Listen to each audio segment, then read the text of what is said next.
নিরামিষ ছোলার ডাল একদম মিষ্টির দোকানের মতো, দোকানের থেকেও দারুণ খেতে। এই ছোলার ডালটা এইভাবে শেষে এই তড়কাটা দিলে এর স্বাদ দ্বিগুণ হয়ে যায়, এর স্বাদ পুরো মুখে লেগে থাকবে। তোমরা একবার হলেও বন্ধুরা এইভাবে রুটি লুচি খাওয়ার জন্য এই ছোলার ডালটা বাড়িতেই বানিয়ে নিতে পারবে। দেখতে যেমন লোভনীয়, খেতে একদম অমৃত। তার জন্য 200 গ্রাম ডাল 2 ঘন্টা ভিজিয়ে রেখেছি। একটা আলু কেটে প্রেসার কুকারে জল ছড়িয়ে ডালগুলো ছেঁকে দিয়ে অল্প জল দিয়েছি, দারচিনি লবণ আর হলুদ দিয়ে 2টো সিটি দিয়ে নিয়েছি। এইভাবে হলুদ আর দারচিনি দিলে এর কালারটা আর সেন্টটা দারুণ হয়। ডালটা এমনভাবে সিদ্ধ করেছি বেশি গলবে না, অথচ গোটা গোটাই থাকবে, হাত দিলে গলে যাবে।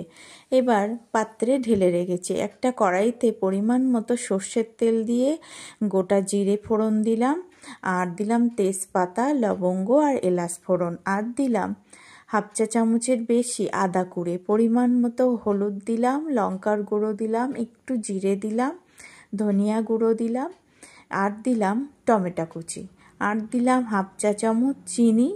একটু মিষ্টি হলে ভালো লাগে, মিষ্টি মিষ্টি যে যেমন খেতে চাইবে সেই অনুপাতে দেবে। আর নিরামিষ ওই জন্য দিলাম একটু হিং ফোড়ন। এটা দিয়ে মশলাটাকে সুন্দর করে একটু কষিয়ে নেব।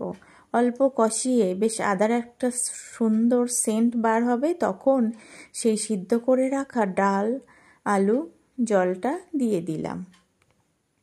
দিয়ে কিছুক্ষণ রান্না করে একটা চামচ দিয়ে এইভাবে একটু ঘেঁটে দেব।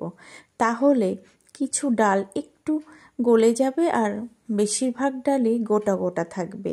ঘেঁটে দিলে গ্রেভিটা খুব সুন্দর হয়। লবণ ঝাল মিষ্টি ঠিক মতো চেখে নেব। চেখে নিয়ে সব শেষে দেব একটু শাহি গরম মশলা। আর এই ডালটার স্বাদ দ্বিগুণ বাড়াতে দেব একটা পাত্রে ক চামচ ঘি গরম করে শুকনো লঙ্কা ফোড়ন দিয়ে সেই ডালের উপরে, ডালটা অফ করে ডালের উপরে ছড়িয়ে দেব, গ্যাসটা অফ করে। ছড়িয়ে দিলে ভালো করে মিশিয়ে নিলেই রেডি দারুণ স্বাদের ছোলার ডালের রেসিপি। কেমন হলো অবশ্যই জানিও কমেন্টে।